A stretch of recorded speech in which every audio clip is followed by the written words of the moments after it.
And a good morning to you, my friend. We are back on course. Back on course, back on track. It's April 25th, the year. It's still 2023. Welcome aboard, everybody. You're listening to the Crushing Iron podcast, episode 679. We got it. We got it. We're bringing it to you hot. It was a insanely busy weekend of racing all across the globe, and especially here in America, as we had Ironman Texas, we had the Boston Marathon last Monday, we had the USAT Multisport Fest down in Irvine, Texas. Well, I gotta say, I give USAT a lot of crap sometimes because I feel like a lot of things could be done better. But this is the second year in a row that we've had athletes there that have had absolutely nothing but good things to say about it. They're moving it to Omaha, Nebraska next year, which I think is a very cool venue. But a big kudos to USAT for putting on a great event. Anytime you can put that many different races and different distances, both male and female, across what was like Wednesday to Sunday, which is, I think, great for the sport, especially highlighting some of the shorter course stuff, youth, draft legals, super sprint relays, aquathons, open water swims, duathlons, a little bit of everything, which I think is a great way to get people in the sport and put a big spotlight on some of the finer things. Then, of course, we had Ironman Texas on Saturday, and then a ton of other races going on. So again, congrats to everybody who got out and participated this last weekend. You also had some big news coming out of the professional triathlon world, which we really don't cover a lot. I mean, we mention it here and there, but it's not what our podcast is about. We're not a guest-driven podcast. We're all about pro triathlon. But the topic in general is a good one. We'll talk about that today. But before we get into that, it's first time tuning in, welcome. We appreciate you giving us your time. We know you have quite a lot of options in the triathlon podcast universe and just podcasts in general in terms of really valuable. So we appreciate you doing it today. We cover it all. We do swim, bike, and run specific podcasts. We do race recaps and also a lot of race previews. But for the most part, Mike and I as coaches, athletes, best friends, we just sit back, relax, have an open, honest discussion about what we're going through in life, not just as human beings, but as coaches and athletes ourselves. We also talk frequently about what our own athletes are going through. Mike and I work with a wide range of athletes all across the globe, from beginner level triathletes looking at the very first 5K or sprint triathlon, all the way up through elite level amateurs trying to get back to world championships, and everyone in between from all over the globe. And we use the feedback loop we have with them and Training Peaks emails, text messages, and the like to drive the discussion of the day. We also utilize our Facebook group. You can search that on Facebook, Crushing Iron Group. Answer one simple question, but let's right in. Awesome people, fantastic community, solid resource in a sport that's oftentimes way too overcomplicated and confusing. It's a solid place to ask questions, get good information, with a lot of people in there that have been around the block and probably made all the mistakes you're trying to not make. And so they can provide a lot of detail and a real-time experience to help you avoid those pitfalls. But that's it. We don't do sponsors. We don't do ads, but we do have an agenda, and that's to keep you happy and healthy in your endurance sports journey. Yeah, we do have that. Now, you were talking about that. Is it USAT? What was it called? Worlds? No, it's USAT. It was called their Multisport Festival. It was in Irvine, Texas. Okay, They had open water swim race. They had duathlon of different distances. They had mixed team relay, which I think is really cool. Draft legal, non-draft legal, like just a giant weekend of racing, which is pretty awesome. I think, and they're going back there to Omaha, Nebraska next year for a 2-year stint. Which I think Omaha was also where they had like the USA Olympic swimming trials for the last 4 or 5 years. Of course, I moved closer and they moved them, I think, to Indianapolis, but they have a great pool. So, but yeah, it was a jammed weekend. I'm always just grateful that there's people out there that want to put that kind of thing on, the organization. I mean, it's just like it seems like it could be such a cluster, but I mean, I got to give a shout out to race organizers and people that just, you said there's so many different things going on. I mean, whatever it is. And I think that's awesome, because that's like the last thing I would want to do is try to organize something like that. It's got to be just crazy. Yeah, and they had, it was a weird weather week in Texas too. They had cold, they had rain, they had storms, they had sunshine, they had warm weather. And this to me is like the most complimentary, comment you can make about a race director putting on this many races is that the athletes we had there said that every race went off at the exact time they said it would, down to the minute. Oh, wow. Which to me is mind blowing. And on the USAT is doing a really big push on changing some things around in short course and draft legal and youth and collegiate and U23, focusing on grow the sport from the ground up, which I think is fantastic. And so again, a big round of applause for what they did and what they pulled off. It's great for the sport, great for the growth of the sport. And like you said, I think race directors are like long snappers, right? No one knows you exist or knows your name unless you fuck up. And that's just a fact. Yeah. Right. Like what compliments race directors, they are the one that gives like, the negative Yelp review. They don't go up and compliment people and, your course is this, or you ran out of water here. It's like, it's one of the more thankless jobs in the sport. And I mean, volunteers, who really just show up for a day, don't have to do anything but, stand at an aid station, get compliments all day. Thank you. Oh, thank you so much. Oh, thank you. You're the best. Oh, thanks for that. The little cup of water you sat and didn't move for 6 hours. You the man.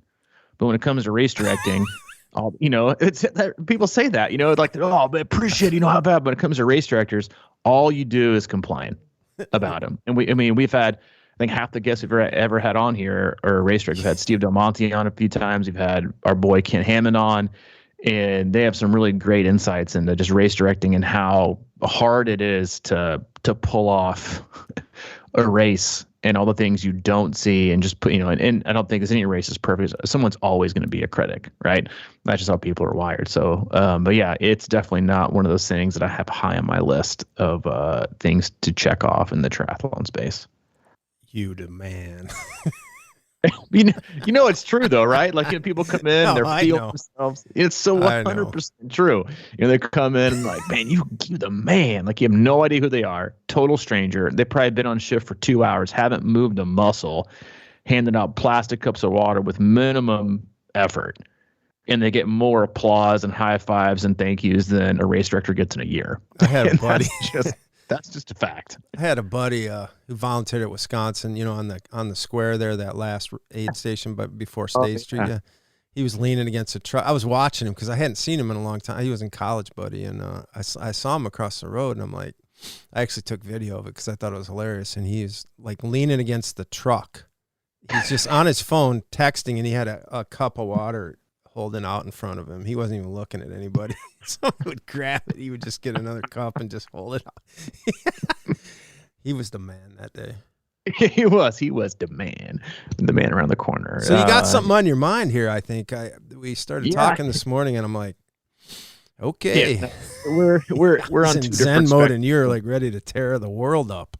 Well, in the best way possible. No, Passion. it's like, if you follow the sport, if you follow the professional side of the sport, not the sport, the professional side of the sport, because again, I think one of the great things about triathlon is that it is a professional and amateur sport combined, right? You get a chance to race with professional athletes on the same course for a lot of times at the same time, right?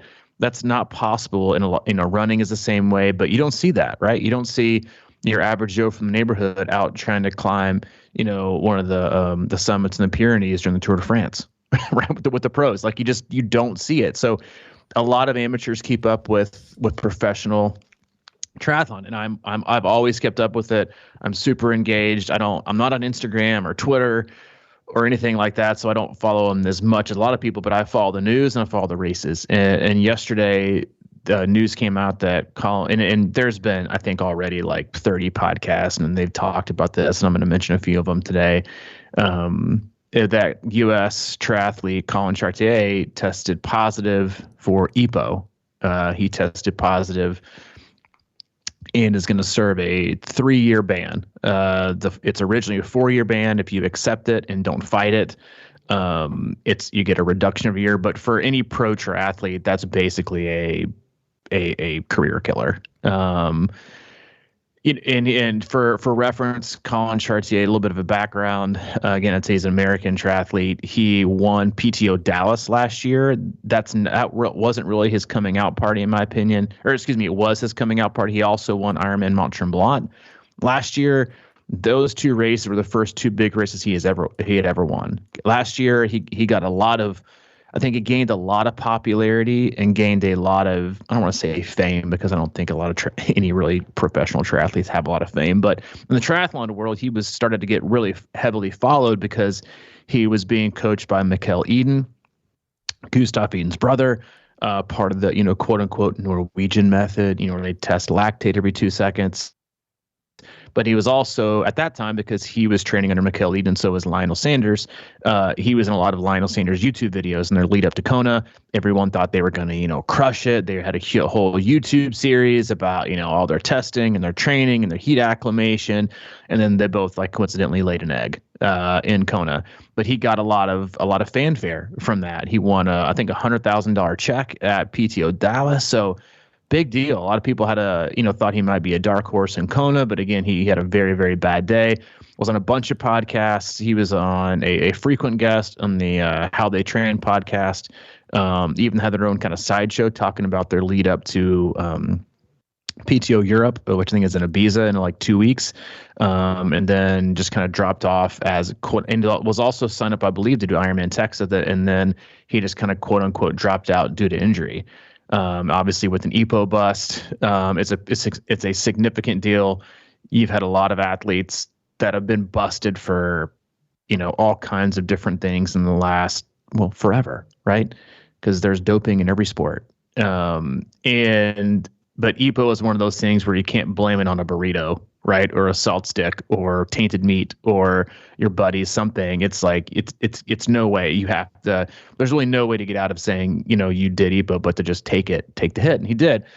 And he immediately, which I found really fascinating, because there's so many different takes around this. And pro triathletes are obviously on Instagram, making their emotional, dramatic pleas and hashtag clean sport. And, all of his buddies are going on their podcasts and on air about how devastated and broken they are and being his friend and they feel betrayed. And I have a lot to talk about on that side as well. But anyway, he went on the podcast yesterday and shared a few things, but I just want to start off by saying, one,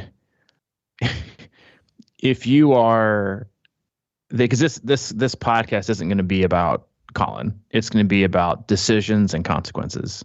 And we talk about a lot of times called owning your own journey. And one of the biggest, I think takeaways from this entire situation is how obsessed we are with other people, and how I believe, into little more of a background, Collin went on the podcast yesterday, again, the How They Train podcast, and he did a quick 35-minute interview. And he basically said, I just felt, a tremendous amount of pressure, right, to win. He was pretty much unknown last year. He won these races. Sky is the limit. He won these races sponsorless. Now he's got sponsors. He's got these, expectations to live. He's got a coach, that he had before.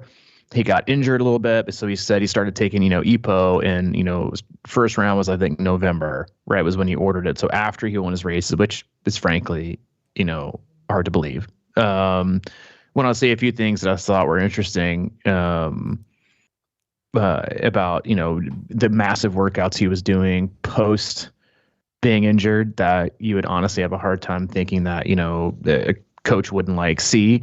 But I think one of the biggest things that you could take, again, from how everyone's piling on him, and again, he cheated, he deserves some ridicule. There's cheating, and I'll be very clear about this.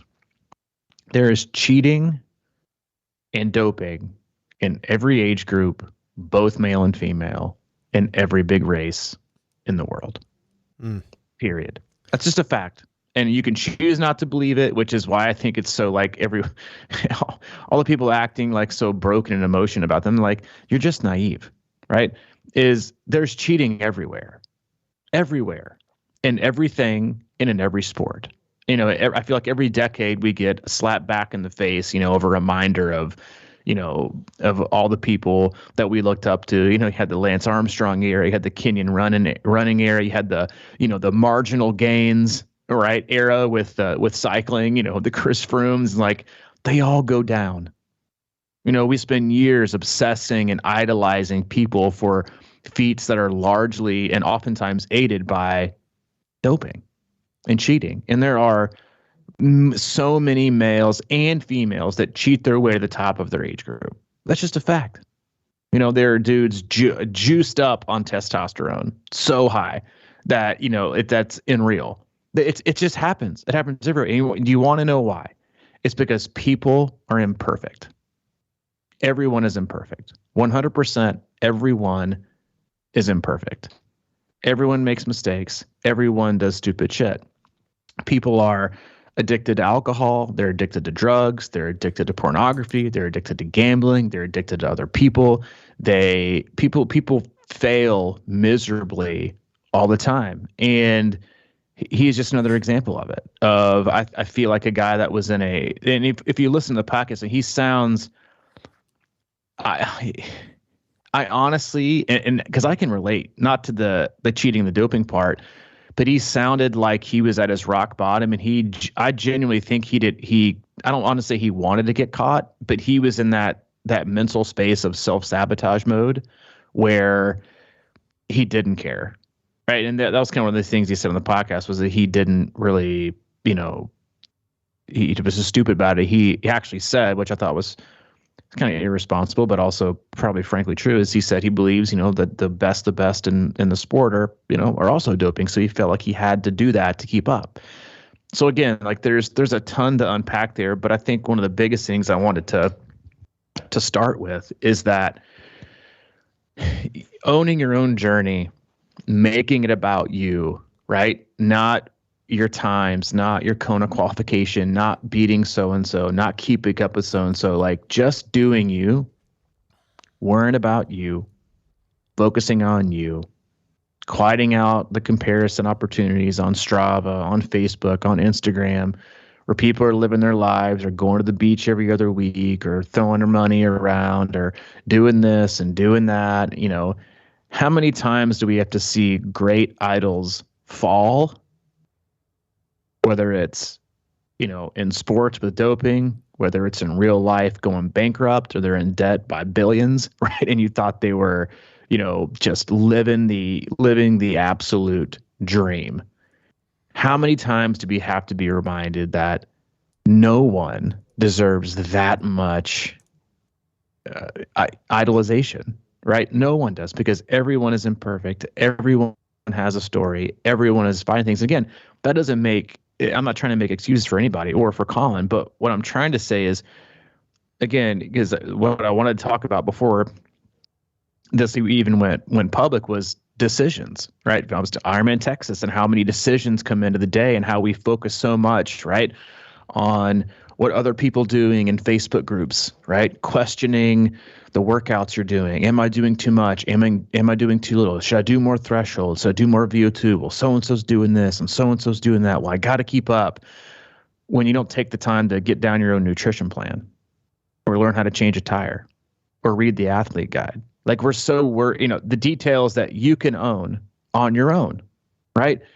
The lack of details that most triathletes pay attention to is so vast. It's I really can't even quantify it. Yet most triathletes spend so much time comparing themselves to other people, and I think this is one of those stories where an athlete like him, for whatever reason, feels like he has to keep up with everybody else, right, and be as fast as everyone else. Again, that goes back to self-esteem and mental health, but also do more or recover faster, with this coach, and do more training and keep up, and then you make bad decisions, right? And I just think it's from the sporting side of it, because you see it oftentimes with age groupers, is the newest trend often gets phased out. Like I said pre-podcast, like talking about everyone thought that this specific style of training was the way to. It's just laughable, right? You've been in the sport for as long as I have, and Lance Armstrong, and he's a fraudulent cheat. Period. He was a blood transfusing, fraudulent cheat. And yet hundreds of thousands of people change the way they train, or they'll believe the best cadence that they had, because Lance had a 95 cadence. Yeah. He also had someone else's blood going through his veins. Like how, and then you got the Team Sky, right? Chris Froome and all those guys, they were preaching over and over and over again about marginal gains. And well, just so happened, they had a bunch of people pop positive, right, for doping. It's just fascinating. And then like the last few years, you get it's lactate testing and doing this and doing that and doing this right. And then, you got Collin Chartier who's busted for EPO. And it's just how quickly, again, it's marketed to those that get distracted and have a huge lack of confidence in their own, on in their own journey, period, and how we focus on others. But again, it does go back to, and I want to talk more about this in a minute, specifically about you and I and our relationship, and I think how it can hopefully help other people. It's just how we're just the obsession that so many age group athletes and professionals have about this, about someone else in their journey. And yeah, it does steal, if it stole prize money from you, right? And he beat you in a race and he was cheating, I'd be pissed too. 100%. I'd be pissed too. But if you're a person like Luke McKenzie, who's piling on an Instagram when his wife served a ban for, performance enhancing drugs. I think the use of Ostertine, and they were talking about how it was from a tampered with salt stick. It was like, we're very easy to throw the stones at people, when if we look at our own lives and look at our close friends and family and neighbors' lives, it's like, are we really doing much about it?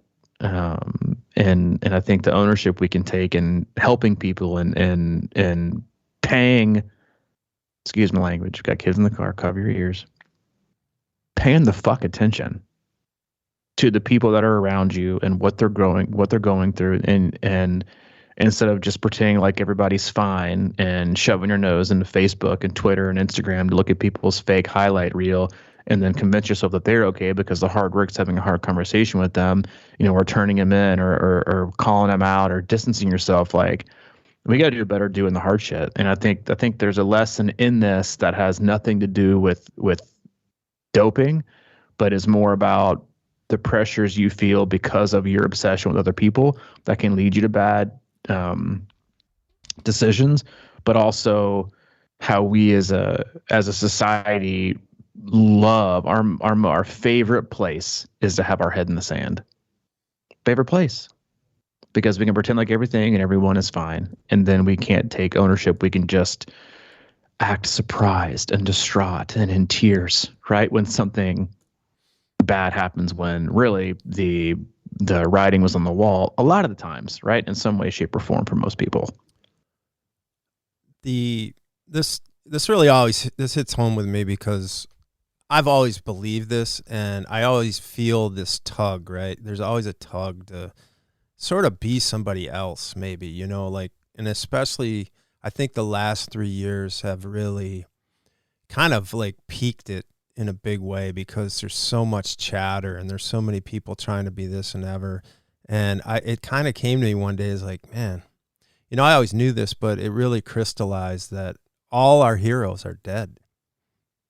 And metaphorically, I mean, it's like, you can't look up to people like, you can, but within reason, right? Because you can't, everyone's going to let you down. I think everybody, because we all get caught. And I think this is the thing, what's kind of been interesting about what you and I have done is that there's always this tug, right? To put out 100 Instagram videos, do this and that. And I think what happens is we slowly, while a lot of, it's interesting because some of it's good, and I think it's good to push a little bit. But then what I've noticed over the last few years is that people become not themselves. And then they have to keep the facade. And in some ways, like you're saying, that he felt so much pressure to kind of keep up. And I think that spills into every aspect of life. And, there's always, there's a term that's been created. It's called clout chasing. And it's basically, like everyone, a lot of kids, I've never been able to, people just want attention. So they'll do anything to get it. and, you know, I guess almost defame their soul to go do something just to get attention. And then I think it becomes so, I mean, I think people, like you're saying, he got kind of in deep and he didn't care anymore, you know? And that gets to the point where you're just like, you're living on fumes and you're hiding shit and you're trying to keep up with everybody and keep this facade up and do all this kind of stuff. And I've always just been, man, it's like, really, it is all about your journey and how you handle it. And I think in a weird way, when I talk about like how I just like to do RPE and do workouts by effort and just by feel, that to me is kind of the, you know, like the honest part of what I do. You know, like I've been back on the trainer and I've been doing these intervals and I don't have power, and I've been just like trying to find out what really is me and where I'm at, you know, instead of chasing numbers. Or, you know, in a way that's kind of a similar thing, because you're always pushing off to get numbers and numbers.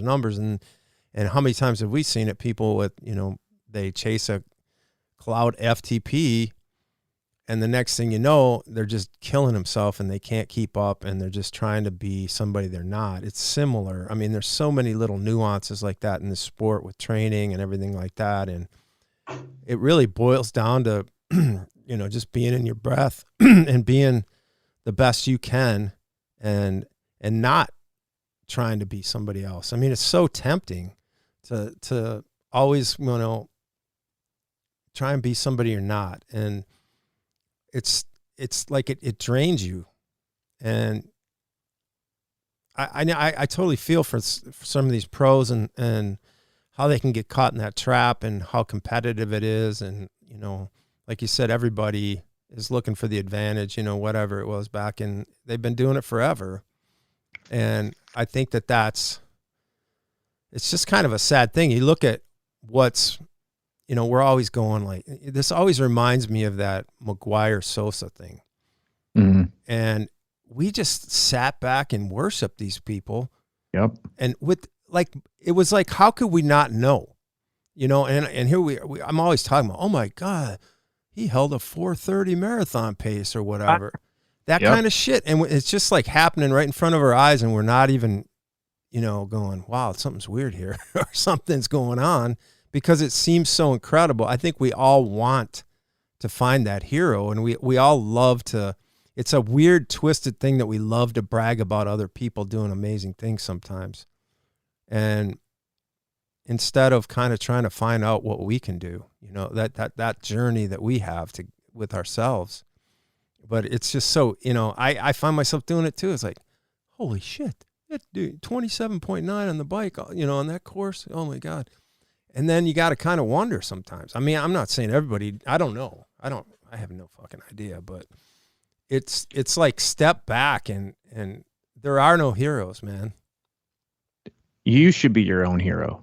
Yeah. I mean, and that's what, honestly, like a huge part of this is about. Hero's like just journey. A quick cursory search is like, just in the Winter Olympics since 1968, there's been 89 positive doping cases.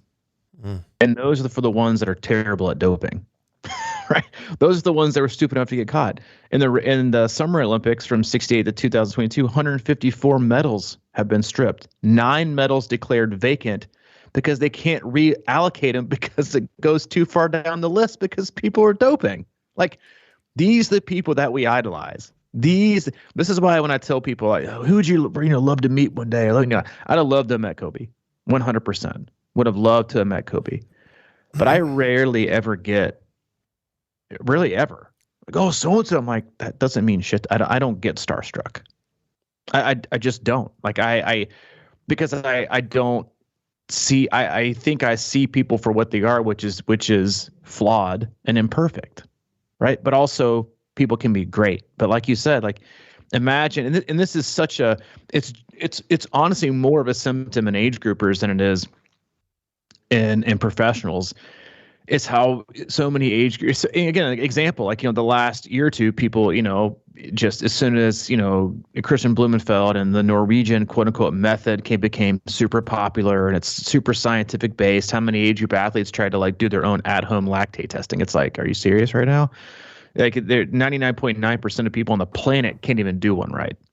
much less know how to read it and understand it, and then, apply it. And age groupers obsess, and age groupers cheat. Imagine as an age grouper picking that one dude in your tri club that you want to spend years and years and years and years beating, and then you never get close and you find out they're a cheater. You're going to be outraged. You're going to be so distraught. You're going to shed tears. You should be doing it over yourself because you expected that person to be perfect, and you expected yourself to raise to the level of an imperfect person, right? That is that you think is perfect. You wasted all that time and all that energy trying to be someone and trying to be better than someone you had no idea about, right? It happens just the day I'm sitting out front with my neighbors and waiting on the kids to come or Hayden to come home, and we were talking about some like house in the neighborhood. The guy was like, "Yeah, did you see that one on so and so street went for sale for like $4 million?" I was like, "Oh my gosh!" I was like, "I'd have thought it would have gone for way more than that." It's like this huge estate. And she was like, "Yeah, well, he's headed to prison because he figured out that he was, spying on people in the bathroom at his attorney's office." And you're like, "Excuse me?" Yeah. But you roll by, right? And you think, "Man, I wonder what I've got to do to have that life or that house." We do it all the time, right? And then people get so outraged and emotional, yes, people should be honest with one another, but are you also being honest about what you see and what you hear and what you perceive, and or you do just, again, put your head right back in the sand, right? And coaches have a huge responsibility for this, of paying attention and bringing up things and addressing things. Not just, I've never once had to ask an athlete, "Hey, I'm just gonna ask you flat out, like, are you clean?" Like, because I've never seen the gigantic bumps in training that Collin Chartier was saying that he was having after being injured for a while. Again, doing a program he shouldn't have been on because he was trying to do too much to keep up too much and to go too hard. And that was his own self-admission. And there once going to say that. But there's been once a month, the last 2 or 3 years, where I've suggested someone go to therapy, or I've suggested someone to go to counseling, or I've told someone flat out that you drinking that much is not normal. Maybe that's something you should address, right? I want to ask you a question because I think you and I have a unique relationship and experience that is applicable to all these people that, come into contact with, have been friends with Collin and so close, and he was on my podcast and we was doing a pre-show and we've been real close, and he's been to my house, and, he's, and they feel so betrayed, even though they also mentioned like kind of seeing signs that things were going very poorly, right? Mm-hmm. They feel betrayed and distraught and they're super emotional. When I texted you, right, you and I have been close for a long time, and you were with me when I was at my worst, or you were around me, right? Mm-hmm. When we're closer now than we've ever been, but we knew each other. We were friends. We were fairly close. I think we had talked about it. We had sit down conversations. So I don't think me going to treatment was a surprise, right? I remember sitting down with you. I think you're the second, but outside of Allie, you're the second person I ever told anything to. Really, we were sitting out at Lee's. I think it was lunch one day. I think you were actually still in like it's weird a picture, but where I think you were in like a button down with like a loosened tie, because you were still in corporate America. Yeah. I don't know if you remember that or not, but yeah, I do. Yeah, but 12 South? 12 South, and I told you, I said, yeah, I'm just in a bad spot, and kind of talked to you about some things that happened in my past and about drinking, and I think I remember saying like, I'm thinking about going to rehab, or I'm going, and then obviously, like, as most people that, that say they feel like they need to go, they can't go on their own, right? Because if it was at ease, then everybody would do it.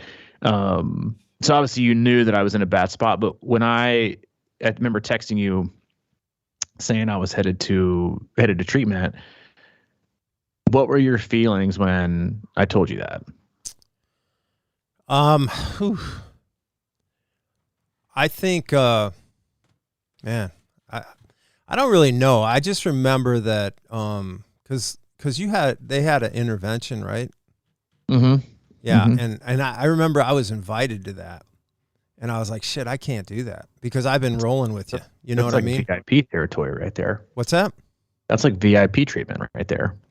Yeah, I just I didn't feel right about going because I kind of felt like I was part of the thing in a way. You know, because we were, you know, rolling pretty hard.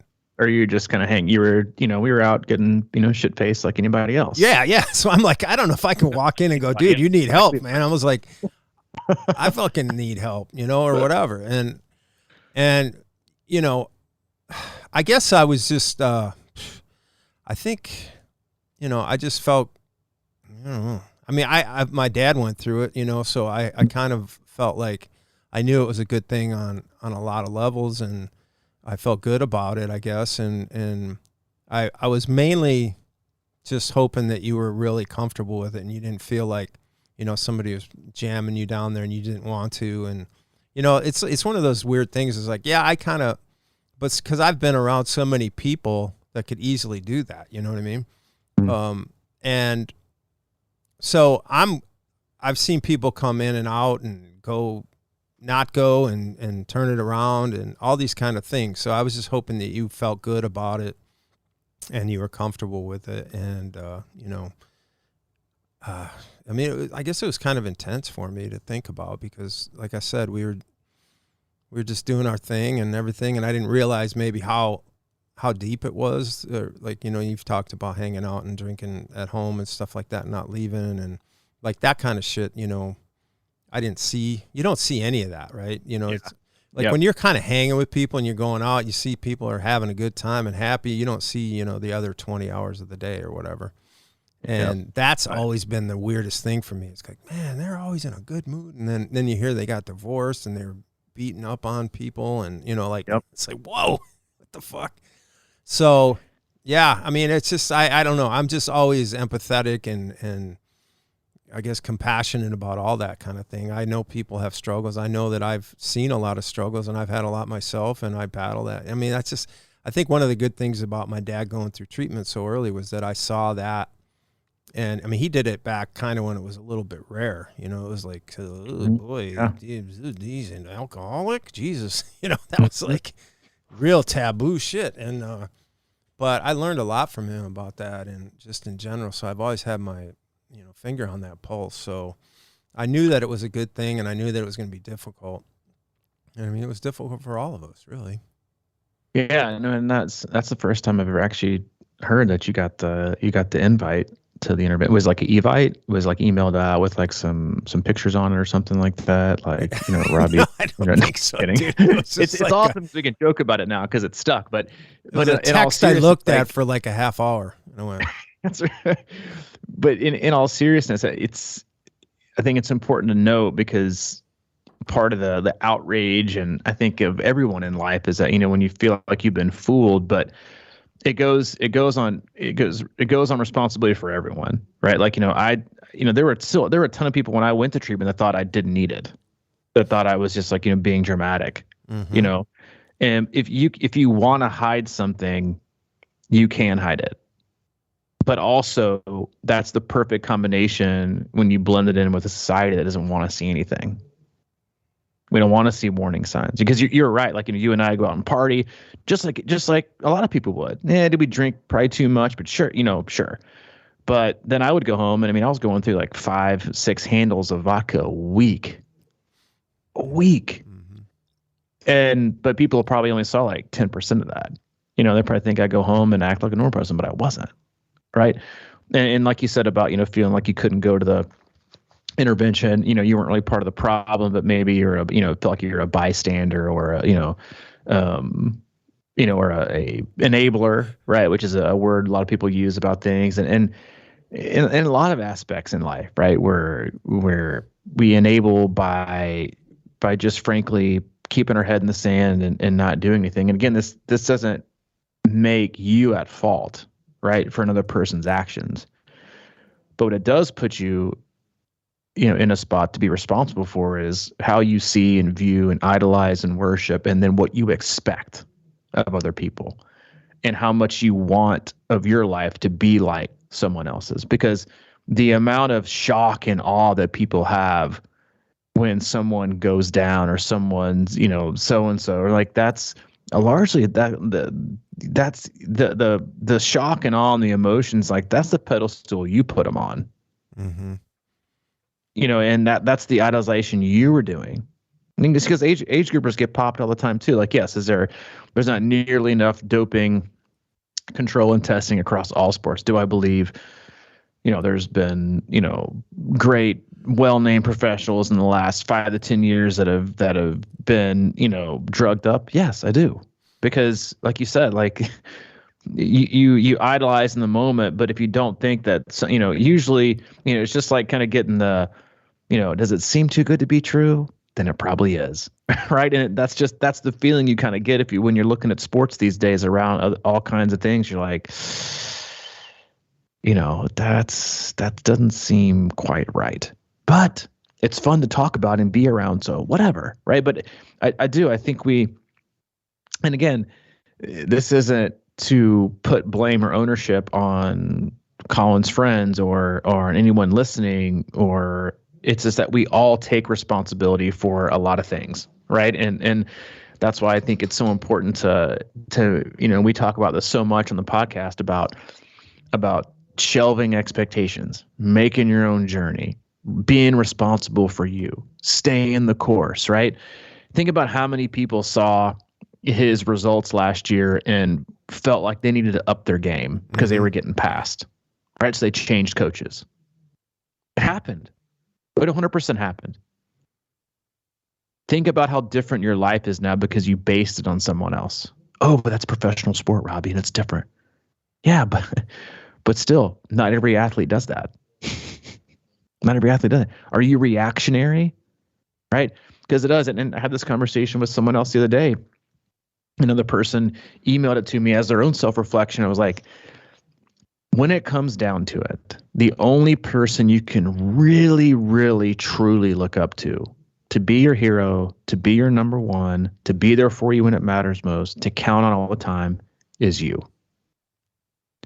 The more stock you put into everyone else, it's never going to come back. You're never going to get the return on investment of putting your stock in what everyone else is doing as you will as yourself. Because a lot of people, they like to put it, stock and responsibility and prestige and accolades and idolization, hero worship, whatever you want to call it, and other people are also expecting other people to fix things for them. And then that allows them the opportunity to be outraged by other people. When a lot of what we can do, right, not from a doping standpoint, but a lot of what we can do on ourselves is just take ownership of where we are and what we're doing in our life right now. Yes, should you be pissed off that a dude took EPO and beat you? 100%. 100%. But the amount of dramatization and tears and crying, I'm like, dude, people dope. People cheat all the time. More than likely, one of the people that have commented about #clean sport got busted for doping. He's been on the show before. Andrew Starkowitz, he was on the show. He was a big, he used to wear #DopersSuck, and he got popped for a violation. Like, it going down to details too. Be detail oriented about what you put in your body. Like there's so many lessons here across so many different spectrums about just life and expectations and pressure that we put on ourselves. And I was texting with a good friend of ours, Elise, before the podcast, and was just talking about like how age groupers are the worst about this because like they make it about not keeping up with themselves and doing their own shit, but what everyone else is doing. And that's what leads you to make bad decisions, right? To cut corners, to make changes. Like, it happens all the time. Happened in running, happened in triathlon, happens in cycling, happens in football, basketball, hockey. You name the sport and cheating happens. I think it happens in chess. Like, it just happens. People cheat to get to the next level. People cheat. It's not because they don't think they can get to the next level. It's that they don't have enough faith in themselves as who they are to get to the next level. They think they have to cheat. So no matter what story they tell themselves to make themselves, it ultimately comes down to lack of confidence. And then obviously going to the jumping the shark to take the leap to cheat. And from an age grouper standpoint, something I specifically would want our athletes to hear 100% is that obviously I don't have to say, cheating is, not allowed because it's on a sheet of paper they have to sign when they, when they come on board. But that when we talk about not looking at other people's journeys, not obsessing about someone else, not wanting what someone else has, not trying to be someone else, not trying to beat someone else, not worrying about someone else's training. It's wasted energy and thought and emotions on someone else's life and race and time that means nothing to you. Means nothing. And that cares not about you. Everyone has their own life. Everyone has their own struggles. Stay in your own fucking lane and do your own work, right? Put the blinders on. Honestly, it's not naive. It's selfish. And again, that word gets thrown around so much with a negative context, but more people should be selfish.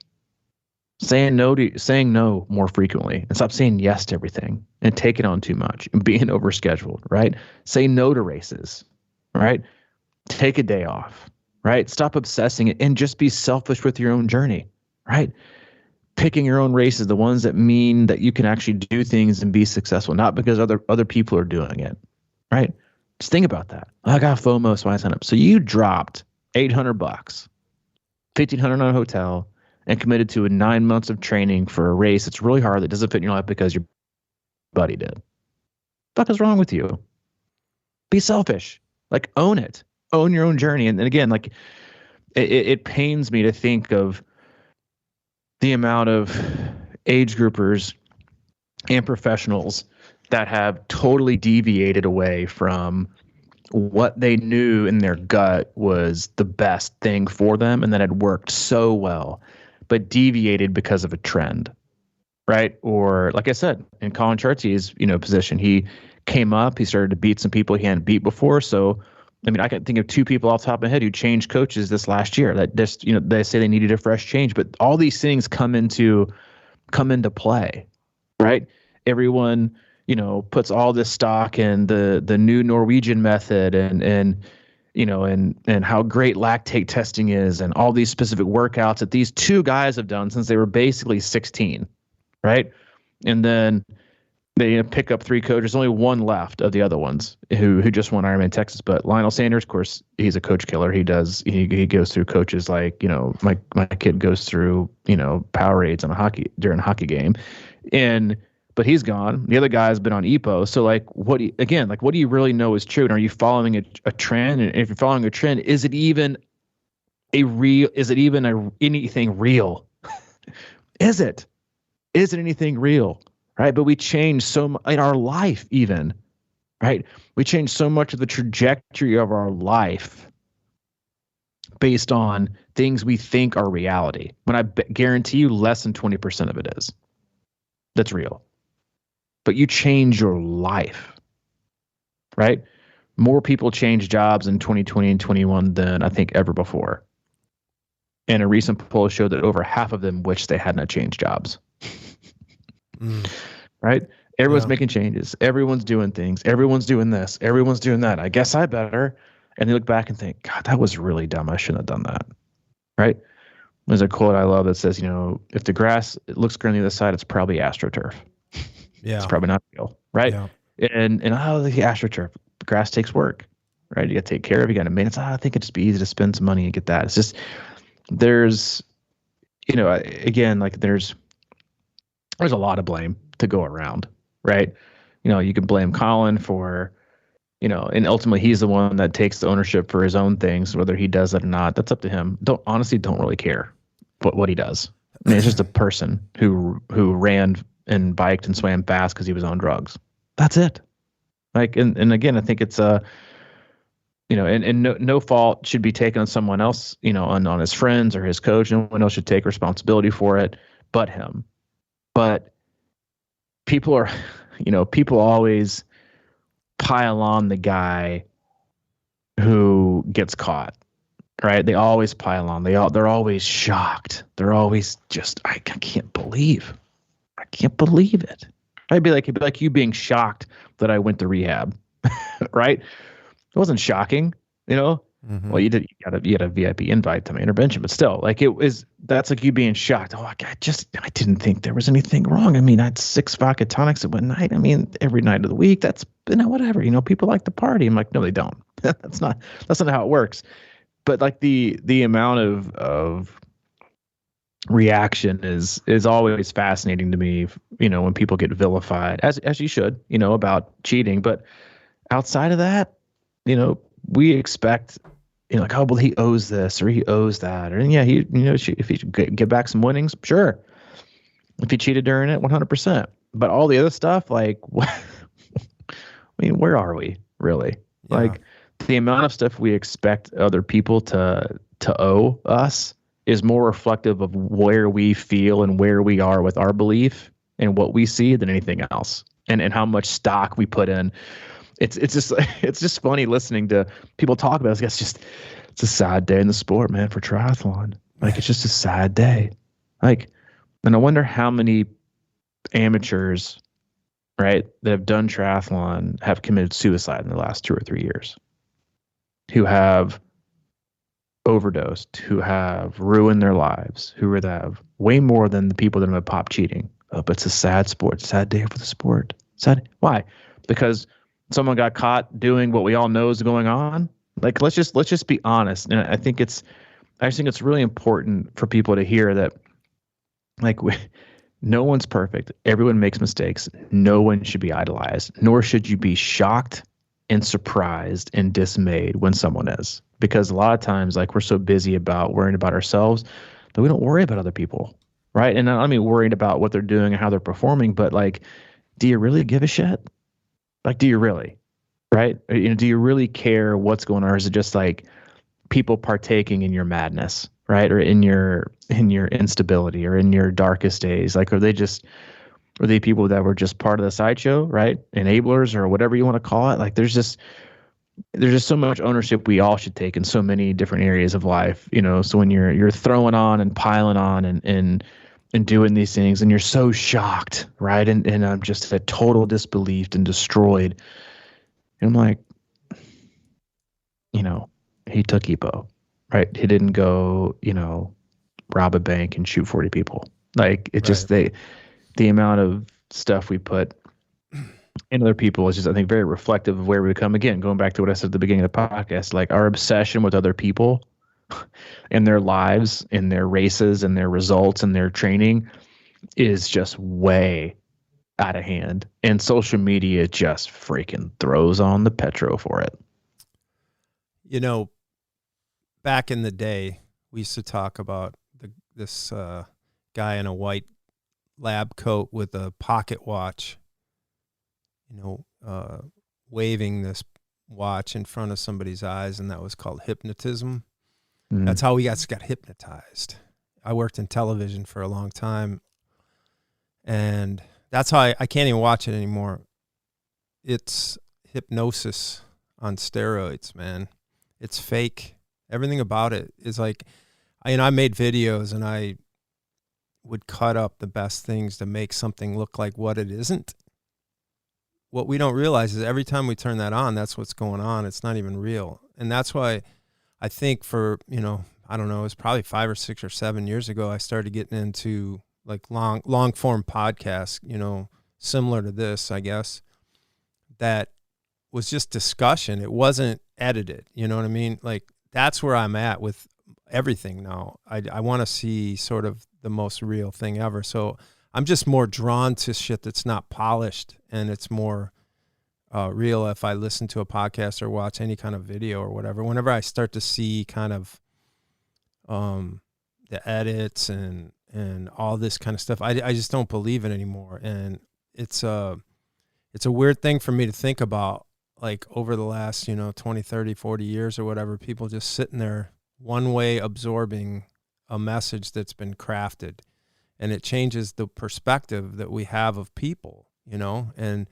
when you start to see, like I said, over the last few years, that how human people can be and how, fallible, and the falls from grace and all these sorts of things, it should just be like a, oh, yeah, they're just human people, you know. It's like, you know, we're just podcasters, and, you know, I sit on my couch and scratch my ass just like everybody else. You know what I mean?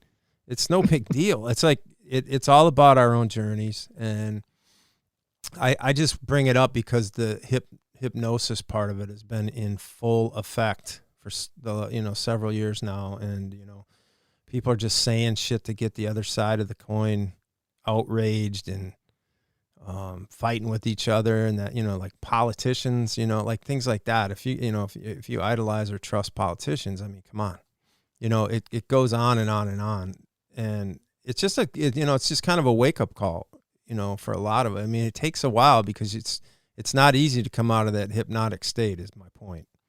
So realize that everyone you see is human. Yeah, I 100% agree. And, you know, we've talked about this a million times. Is, you know, I've got, you know, a lot of close friends, people that are, you know, very into politics and stuff. I'm like, hey, did you see? I'm like, no, I didn't. Right. Hey, did you read so-and-so? No, I didn't. It's not because I'm not intelligent. It's not because I don't want to know what's going on in the world. It's because I don't care. And I don't care because I don't believe it. Mm-hmm. And that's a choice that I've made. And you want to know how much more enjoyable my life is? Because I've chosen and recognized that I legit don't believe what any news outlet says, period. I don't believe any of it is genuine. I just don't. I don't think it's just, and so guess what? My life is a hell of a lot more enjoyable because I don't get so destroyed or bent out of shape or obsessed about what one network says or what one person says or what one law is this. I'm like, I don't trust any of them. None of them. Period. That's where we are, right? Because we've had so many years of this, and then it all again, it feeds people's obsession, right, with everything else but their own life. Yeah. That's it. Everyone else's details is what we're so obsessed about and not our own. And so I think, you know, when you look at, you know, a lot of people, well, sport should be this and sport should be that. Sport, listen, we say this a lot. It's like sport is what you get out, what you put in. And if you're putting in a lot of stuff into sport that's for someone else or to go against someone else and not to get more out of yourself just for you, then you're doing it wrong and you're going to get a negative return. Right? Like you see and you hear all these stories about, you know, burnout and doing this and doing that. And yeah, a lot of people can have a part in that, but a lot of people can also take ownership that they burnt themselves out by having misaligned perspective, by having ridiculous expectations, and then also not taking ownership of the things that they should. And it's a really, I think, fascinating time to be in, and even as a coach, right? You want to tell people to own their own journey. Your job is to guide them on the path that gets them the best result, right? And to keep them on track. And ultimately, like, our job is to, like, if you're, and this is the problem I have with coaching in a lot of ways these days, or with, you know, people talking about artificial intelligence and these things coming in. I'm like, if you're a coach and you just don't give a fuck, then get out of the sport. Period. If you don't care about the people that you work with and you're not willing to tell them to take a break because you want another finisher medal or you want another this, then go find something else to do. Like, it's really, really, really, really hard to care about people. It is. You and I talk about it all the time. Mm-hmm. We talk to other coaches about it all the time. We never talk about how difficult it is to raise someone's threshold or to get their 5K faster or to be able to do this better. Like, we do, but not to the length we talk about how to deal, how to handle, how to guide human beings that do triathlon as their sport, or running or cycling or swimming, or what to tell them. Right. And we do it because we've got to this place where we aren't selfish enough. We aren't doing things for ourselves. We're doing it because of other people or because of this. right? And that also leads to the other part of it, which is we are terrified to do anything for ourselves or for ourselves or to call ourselves out or to make changes. Like we've become passive in so many areas of our lives, right? Either it's being our head in the sand, whether it's not calling out a friend or a family member because they're doing some bullshit, whether it's not telling someone to take a break or that their perspective really sucks, right? Because that's a lot of work, right? To tell someone that, right? It was so, but at the same time, like, I don't really want to work on myself. I think I'm just going to ride this out. Things will work themselves out. Yeah, if you work on them, like things just don't magically get better.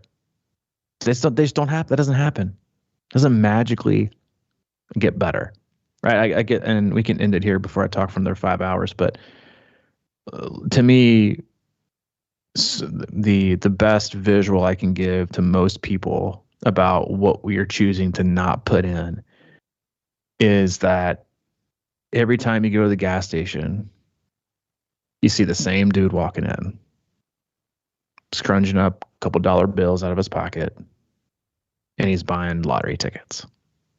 Goes outside, scratches them off, gets nothing. If he gets a $5 one, guess what he does? Goes right back inside, buys 5 more with his $5. Comes out, scratches off, nothing. That is the visual I have of how a lot of people go through training and in life, and what they're willing not to do is we just want the easy way. It's just easy, right? But it always ends in failure. It's just a fact. It's not. And here's the thing: is I don't think it's sad and depressing that it takes work. I think it's supposed to take work. It's supposed to take work to dig yourself off the ground. It's supposed to take work to get to the top. It's supposed to take work, right, to call out friends or family or athletes or someone if you see something that you don't like or that's not right, and look out for them. It takes work. It took a shit ton of work, right, and emotions to have, the intervention that people had for me when I went to treatment. But from the moment I accepted it, the moment I walked in to treatment, guess who the responsibility was on? Me. No one else. I got no one else to blame and will never have anyone else to blame. Anyone for staying sober or drinking. The only person responsible for staying sober or leaving this room right now and going to the Shell station, picking up a 40 is me. No one else. You can say, oh, it's just life is hard, or life is this. And you can blame all these other things, like, honestly, like Colin did in a lot of ways when he was on his podcast, but it all comes down to you and your choices. You have the ownership. And that's the thing, though, is I think it's a good thing, like that we should be taking, have to have more ownership in fixing things and not blaming things. Like that's just something I think we have to get out of into our head, is that it takes work to fix things, and it takes work to get to the top, and it takes work to be successful. It takes work to change yourself. It takes work to get out of a relationship that you're in. It takes work to quit a job and go do something that you think is better. It takes work to, scale back your training and not do Ironmans anymore and do sprints because it's better for your family. It takes work to skip doing some things and making sure your kid gets to an extra tutoring session. It takes work. Life takes work. But no one's selling it. No one's selling work. Everyone's selling the free fucking pass. And it's sold out. The work, it's always there if you want it. And I think that's just and the fact is it makes you better. I got like a little emotional when I went through that little thing right there. But it takes work. It takes 100% work. And anytime I meet someone new and listen, I got just as many flaws as anybody, and I made plenty of mistakes in my life. So this isn't a soapbox moment. I don't have a soapbox to stand on. But anytime someone's, someone out or meeting someone new and they're like, hey, like, do you want a beer? I'm like, no, I don't drink. They're like, oh, like you just, cause and they like know what I did. Like, oh, because you're like in shape or healthy. I'm like, no, I haven't drank for almost 10 years. And I'm alcoholics. They're like, oh, the first thing they say, oh, I'm sorry. Mm-hmm. And my next response is, well, I'm not. It's not, because it's taken work, but it's kind of going back to like, the way your dad, grew up, or grew with treatment and getting sober is like, he was like this taboo like thing. It's like, listen, I look at the common denominators in my life that have all been bad, and they've all got alcohol underneath them. So I'm not bad, but it takes work, and it's made me a better person, right? And a better coach, better athlete, better spouse, better father. I don't regret any of it. It takes work. So stop buying the free pass and spend money on the work. It's hard. And I don't know how many times I can say that before I continue talking for 20 more minutes.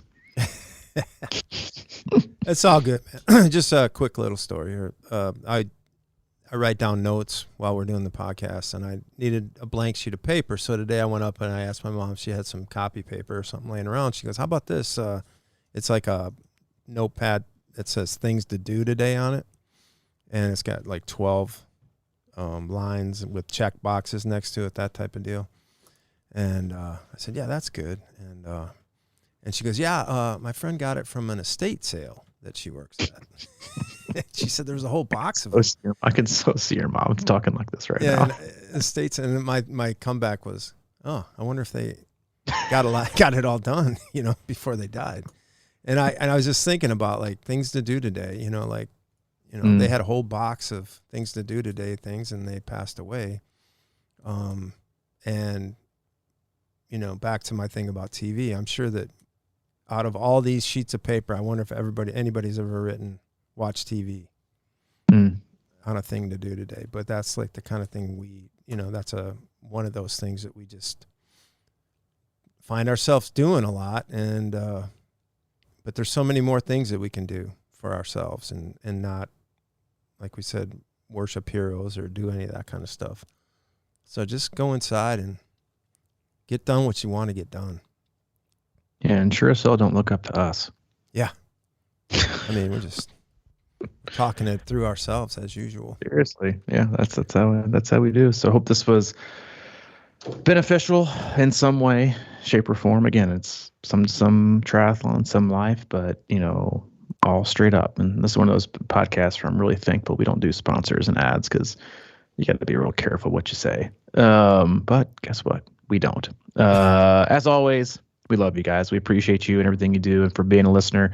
Go to our website, c26triathlon.com. It is our one-stop shop for all things coaching, camps, and community. It is also the best place you can go to support us. Again, we don't do sponsors and ads, and we'll always be that way, but the best way to support us, outside of leaving us a wonderful review on your favorite podcast platform, is to go to the online store and purchase some gear. And Michael might even leave you a personalized note with that, which is priceless in and of itself. Pretty good odds. Yeah, put it on your things to do today list. Get gear. Yeah, exactly. Do work, get gear, period. And if you have any interest or are looking to get coaching for the rest of the year, you can always click on the coach tab and find the coach that's right for you. Or if you have any questions about that, you can always reach out to Mike specifically. He's at CrushingIron@gmail.com. Or for anything from me, I'm at c26coach@gmail.com. All right, buddy.